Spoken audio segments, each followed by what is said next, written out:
कि वो तो अब सामने है, उससे मैं कहां इनकार कर रहा हूं। नवल जी, मैं आपसे जानना चाहती हूं, यहाँ पर जो आरोप लगाए गए हैं आरजेडी की तरफ से, आरजेडी इस हार को स्वीकार नहीं कर रही है। वो फिर भी कह रहे हैं कि ठीक है, स्वीकार तो हम करेंगे, लेकिन ससम्मान वो इसको स्वीकार नहीं कर पा रहे हैं, क्योंकि वो इसमें कहीं ना कहीं दाल में कुछ काला, यही हिसाब किताब देख रहे हैं अभी। नवल जी, जवाब दीजिए। देखिए रोमाना जी, यही वो मुद्दा है जिस पर आरजेडी को अभी गंभीरता से आत्ममंथन और आत्मविश्लेषण करने की आवश्यकता है। और आत्मविश्लेषण करने के बजाय ये अभी भी आरोप प्रत्यारोप की राजनीति में उलझे हैं। इनको समझने की आवश्यकता है कि बिहार की जनता अब शोर, सोशल मीडिया, जाति संप्रदाय की राजनीति से ऊपर उठ चुकी है, नकारात्मक राजनीति से ऊपर उठ चुकी है, और बिहार की जनता अब विकास को पसंद करती है।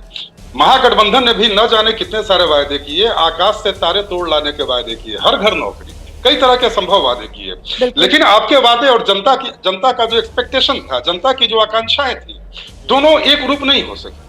आप जनता के एक्सपेक्टेशन को मीट नहीं कर पाए, आप चूक गए। तेजस्वी यादव जी की शैली को आपने इस रूप में पेश किया, लोगों को लगा कि तेजस्वी जी आएंगे, जंगल राज वापस लाएंगे। आप बोल रहे हैं कि हमने वोट खरीद लिया।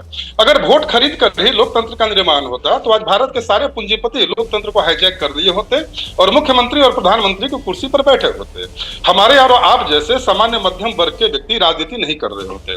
दूसरी बात यह कि आप जैसे ही कहते हैं कि हमने बिहार की महिलाओं को 10,000 रुपया दिया, अभी मैं सुन रहा था, तो इसका सीधा मतलब है कि बिहार की महिलाओं की समझदारी का इससे बड़ा अपमान और कुछ नहीं हो सकता है। क्या बिहार की महिलाओं का वोट बिकाऊ है? आपको शर्म नहीं आती इस तरह का आरोप लगाते हुए? बिहार की महिलाओं को सुरक्षा चाहिए, वह आप देने में नाकाम रहे। आपका इतिहास बताता है कि बिहार की महिलाओं की सुरक्षा और शांति के लिए सबसे बड़े नासूर आप हैं। महिलाएं आप पर भरोसा नहीं कर पाई और हमें महिलाओं का आशीर्वाद मिला। आपने कभी यह गौर किया कि बिहार में शराबबंदी का क्या जमीनी प्रभाव पड़ रहा है? साइकिल हो, स्कॉलरशिप हो, पंचायती राज व्यवस्था में आरक्षण हो, सरकारी नौकरियों में आरक्षण हो। अरे सुनिए ना, आपकी बात को नहीं काटते, हम लोग फिर बात कर लेंगे। आपको बीच में किसी ने नहीं टोका सर, मैं यहाँ बैठी हुई हूँ। आपकी बात को मैंने नवल जी प्लीज 10 सेकंड में अपनी बात पूरी कीजिए, उसके बाद मुझे शुभ्रांश के पास भी जाना है। जी, मैं केवल ये बता रहा हूँ रोमाना जी कि अब बिहार की जनता खिलौने के लिए बच्चे की तरह रोने वाले व्यक्ति, कभी ईवीएम का रोना, कभी चुनाव आयोग का रोना, बिहार की जनता को डिलीवर करने वाला नेतृत्व चाहिए। एक ऐसा नेतृत्व जो जमीन पर डिलीवर करे, परिणाम दे सके। ऐसा नेतृत्व नहीं जो जनता के सामने केवल झांसा परोसे और नकारात्मक राजनीति करे। अगर आपको बिहार की पिच पर राजनीति करनी है तो शुभ्रांश के पास चलेंगे। कांग्रेस के प्रवक्ता इस वक्त हमारे विकास की पिच पर आकर राजनीति करनी होगी। महागठबंधन तो हारा ही हारा, लेकिन साथ में वो कहते हैं ना, सोने पर सुहागा। कांग्रेस के साथ बिल्कुल इसका उल्टा हुआ, मतलब कांग्रेस का स्ट्राइक रेट और गया गुजरा महागठबंधन के लिए साबित हुआ। फिर से कांग्रेस 2020 की तरह और कमजोर कड़ी साबित हुई। ये कहीं कांग्रेस के बैगेज की वजह से महागठबंधन, उसका रथ नीचे तो नहीं जाता जा रहा है बिहार में? शुभ्रांश। रोमाना, धार्मिक राष्ट्रवाद के दौर में जो जितनी भी चर्चाएं हो या जितनी भी विवेचना होती है वो धर्म को ही बीच में रखकर करनी चाहिए। महाभारत का दौर था और चौसर की बाजी शकुनी के पासों ने जीती, लेकिन इतिहास में हमेशा उसे कपटी ही कहा जाता है।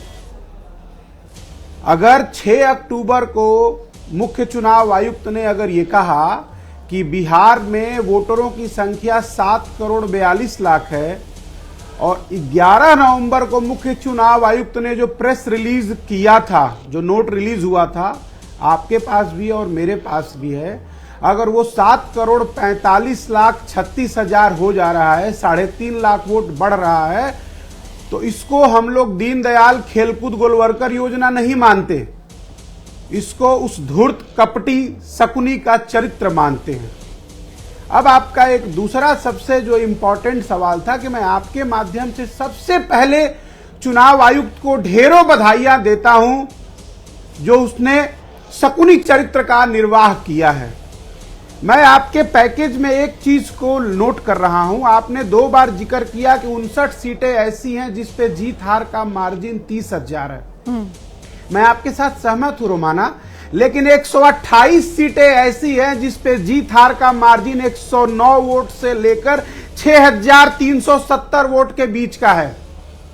अगर उन 3.5 लाख वोटों को आप बांट दीजिएगा तो आपको अंदाजा लग जाएगा कि धूर्त चरित्र वाला, दंतहीन, तर्कहीन, कपटी शकुनी ने कौन सी भूमिका निभाई है इस लोकतंत्र के पावन पर्व के त्योहार में, महापर्व में।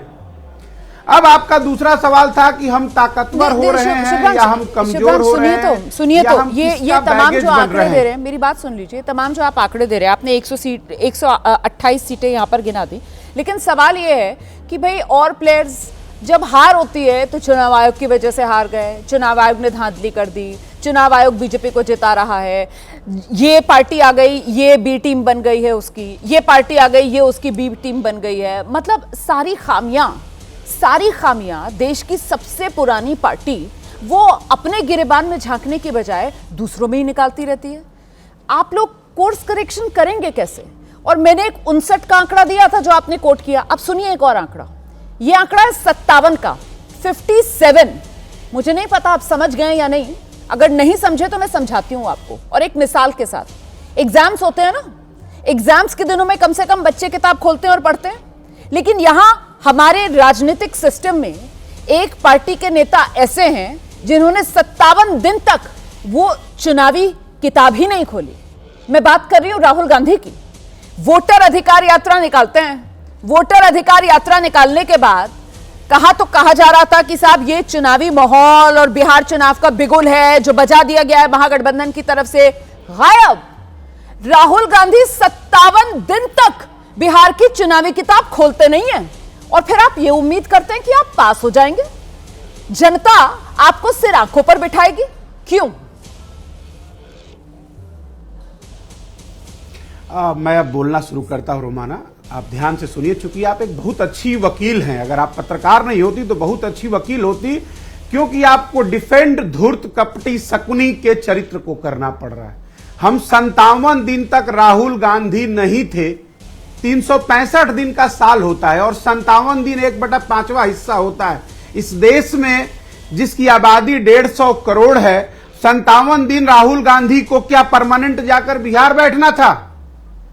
तब मैं ये मान लूं कि 5 साल के चुनाव के लिए आनंद बाजार पत्रिका ने अपना दफ्तर बिहार में शिफ्ट कर दिया है। क्या बात कर रही हैं मैडम, टेक्नोलॉजी के दौर में?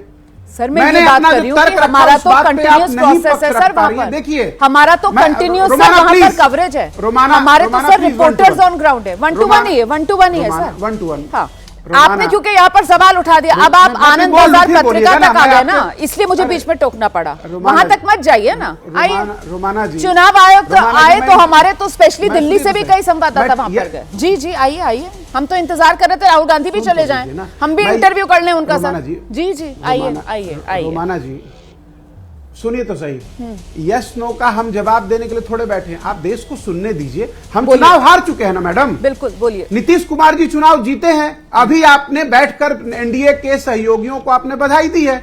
अब हम अपनी बात हार चुके हैं, हम अपनी बात हमारी जो है वो चुनाव आयोग नहीं सुनता है। आप तो कम से कम सुनकर देश पे कृपा होने दीजिए। हम गलत है ये फैसला देश को करने दीजिएगा।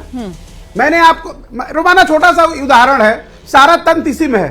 आपकी सैलरी 5 लाख रुपए है, वो आपको नोएडा दफ्तर में मिली, घर जाते जाते वो 5.5 लाख रुपए हो गई, रास्ते में 50,000 कहां से आया है? बस इतनी बात का जवाब जब आपको समझ में आए ना देश के सामने, या जो आप पॉडकास्ट करती हैं या दोपहर में बैठ के आप जो फेसबुक लाइव करती हैं, बता दीजिएगा। ठीक है।